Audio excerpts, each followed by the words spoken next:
안녕하십니까. 골방 라이브를 시작합니다. 오늘은 천사의 존재에 대한 성경적 고찰에 대해서 살펴봅니다. 첫 번째, 천사들은 완전한 존재가 아니다에 대해서 알아봅니다. 그리스도인들은 보통은 천사들이 천상세계에 사는 선한 존재들이라고 생각합니다.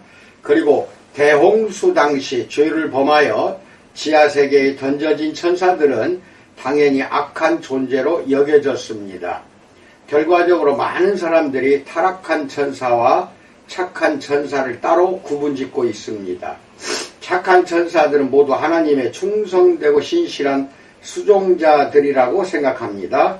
하지만 그것은 부분적으로만 사실입니다. 성경의 여러 본문에서는 하늘의 천사들을 가리켜 거룩한 자들, Holy Ones로 표현하고 있습니다. 욥기 5장 1절, 시편 89편 5절 7절, 스가랴서 14장 5절, 다니엘서 4장 13절 17절, 8장 13절 보세요.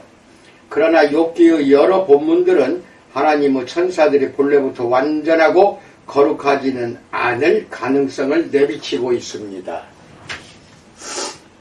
욥기 4장 18절에서 하나님은 그의 종이라도 그대로 믿지 아니하시며 그의 천사라도 미련하다 하시나니 라고 말합니다. 욥기 15장 15절에서는 하나님은 거룩한 자들을 믿지 아니하시나니 하늘이라도 그가 보시기에 부정하거든 이라고 말합니다. 욥기 25장 4절로 5절에서는 그런즉 하나님 앞에서 사람이 어찌 의롭다 하며 여자에게서 난 자가 어찌 깨끗하다 하랴. 보라, 그의 눈에는 달이라도 빛을 발하지 못하고 별도 빛나지 못하거든 이라고 말합니다. 욥기 4장 18절에서 욥의 친구 엘리바스는 하나님이 천사들의 잘못을 책망하시는 분으로 확신 있게 말하고 있습니다. 아주 오래전 범죄로 인해 이미 하나님께 반역했거나 또는 하나님에게서 멀어진 천사들에 대한 언급인지의 여부는 알 길이 없습니다. 엘리바스의 어조는 욥기 15장에서 더욱 격해집니다. 하늘들, 헤븐스 또는 그 표현이 비유하는 바를 더 정확히 포착한다면 천상의 존재들, 헤븐리 원스는 쉽게 말해서 하나님이 보시기에 순전하지가 않다는 것입니다. 하늘에서 자신을 가까이 보자 하는 수행자들조차 하나님이 신뢰할 수 있는 완전한 존재가 아니라면 어떻게 욥은 하나님이 자신을 순전하고 의로운 자로 용납하실 것이라고 감히 생각할 수 있을까요? 욥기 15장 14절로 16절 보세요. 욥기 25장에서 빌다스 대답은 엘리바스의 이런 판단을 정확히 되풀이하고 있습니다.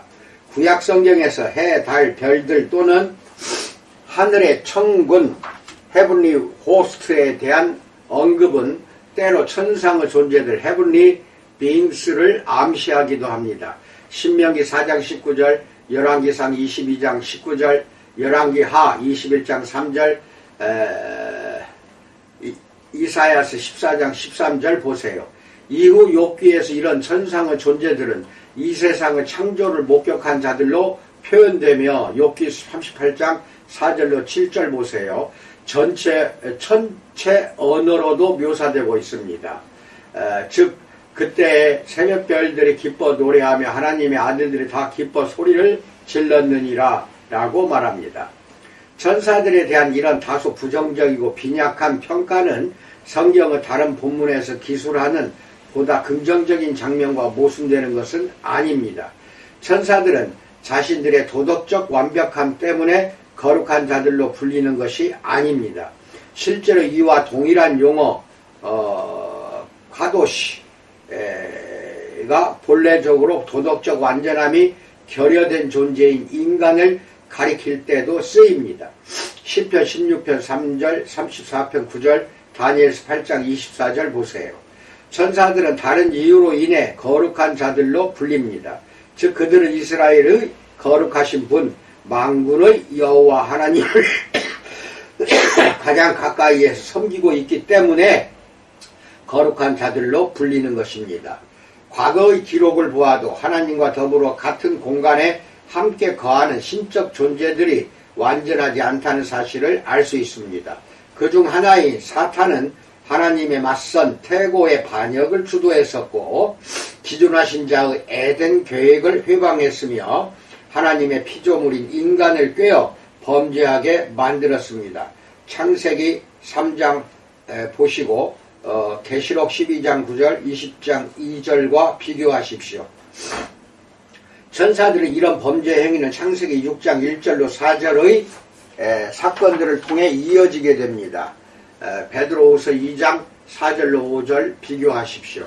하나님의 아들들 Sons of God로 불리는 천상은 또 다른 존재들, 즉 바벨탑 심판 이후 각 민족들을 배정받아 다스리도록 허락된 신들, 신명기 32장 8절로 9절 4장 19절로 20절 보세요.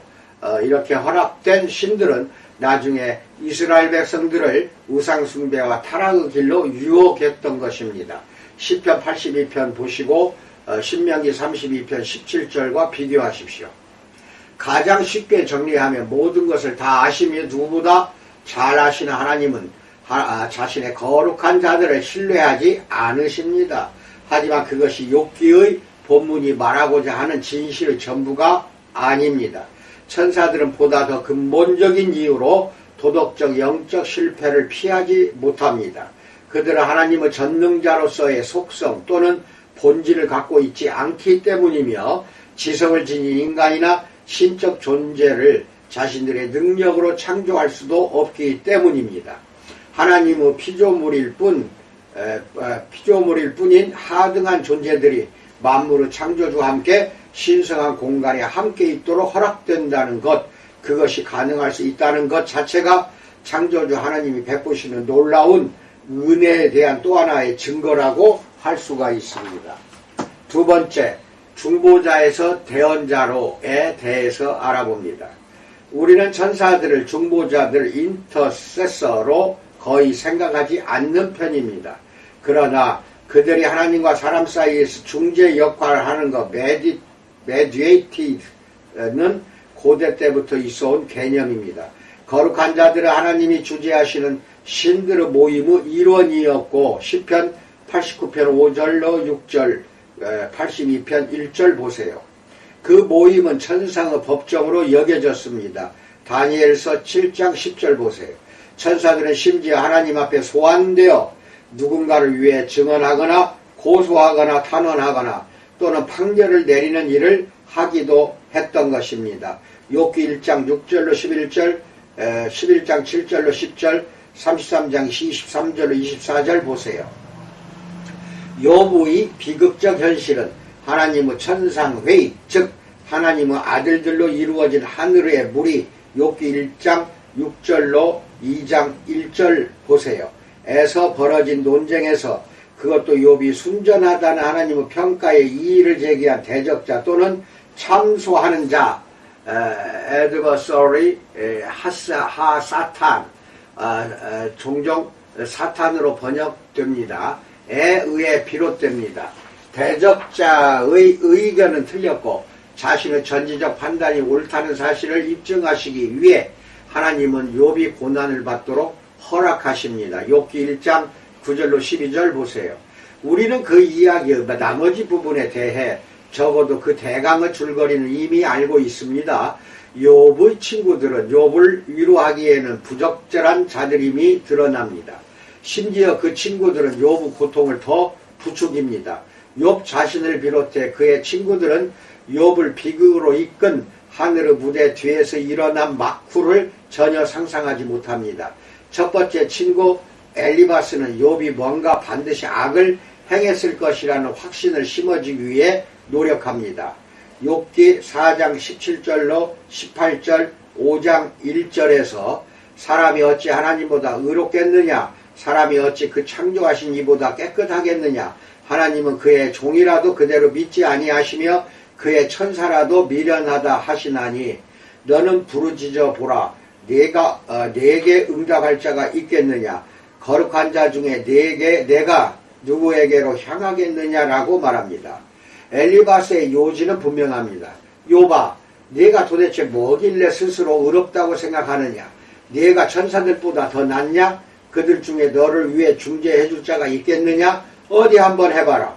그 거룩한 자들, 하나님과 함께 그리고 하나님을 위해 인간사를 심판하는 다니엘서 7장 9절로 10절 보세요. 그 하나님의 아들들에게 내 사정을 호소해보라. 그들 가운데 내 편을 들어줄 자가 과연 있겠느냐? 라고 말합니다. 때로 성경은 천사들의 중재 역할을 극적인 방식으로 제시하기도 합니다. 열왕기상 22장 19절로 23절에서 우리는 하나님의 악한 왕 아합이 죽어야 할 것을 결정하시고 뒤이어 하늘의 망군 즉 천상회의 일원들이 아합 왕이 어떻게 죽어야 할지를 놓고 논의하는 장면을 보게 됩니다. 그중 한 영이 나와 한 가지 좋은 방안을 제시하고 하나님은 그것을 승인하십니다. 다른 본문에서는 지극히 높으신 이가 내리신 명을 한 순찰자 워처스 곧 한 거룩한 자가 전하는 명으로 묘사하기도 합니다. 다니엘서 4장 13절 17절 24절 보세요. 그러나 이 모든 것의 궁극적인 의미는 결국 십자가에서 발견됩니다. 그리스도의 십자가는 하나님 앞에서 누군가를 변호한다는 개념을 완전히 바꿔 놓았습니다. 욥기 5장 1절의 질문 즉 거룩한 자 중에 내가 누구에게로 향하겠느냐는 욥이 정의를 바란다면 그 정의는 반드시 하나님에게서 얻어내야 하고 그가 당면한 문제는 반드시 하나님의 대행자들에 의해 중재를 받아야 한다는 개념을 상정하고 있는 것입니다. 이와 동일한 개념은 이후에 욥기에서 반복되고 있습니다. 욥기 33장 23절에서 만일 1천 천사 가운데 하나가 그 사람의 중보자로 함께 있어서 그의 정당함을 보일진대 라고 말합니다. 이런 개념은 예수님이 어린 아이들과 그들의 수호, 가디언 천사들에 대해 언급하셨을 당시 그 배경이 되기도 합니다. 너희에게 말하노니 그들의 천사들이 하늘에서 하늘에 계신 내 아버지의 얼굴을 항상 배웁느니라 라고 마태복음 18장 10절에서 말합니다. 하지만 이제는 모든 것이 완전히 달라졌습니다. 예수님이 십자가에서 이루신 사역의 결과로 이제 우리는 우리의 새로운 대언자이신 예수 그리스도 요한일서 2장 1절을 보세요. 통해 하늘 아버지께 직접 나아갈 수 있게 되었습니다. 히브리서 4장 16절 보세요. 예수님은 하나님과 사람 사이의 유일한 중보자가 되십니다. 디모데전서 보시기 바랍니다. 이상입니다. 천사라는 존재가 우리는 완전하고 흠결이 없는 아주 거룩한 자로 알고 있습니다. 많은 사람이 그렇다는 것입니다. 하나님은 천사도 미련하게 보시고 천사 역시 늘 꾸중을 듣고 하나님한테 말하자면은 나무람을 받기도 합니다. 이것은 불완전하다는 뜻이거든요. 성경상에서 이렇게 천사에 대한 존재를 확실히 아는 것이 무엇보다도 중요한 내용입니다. 우리 목회자 신학생뿐 아니라 성도들도 잘 알기를 원합니다. 이상입니다. 감사합니다.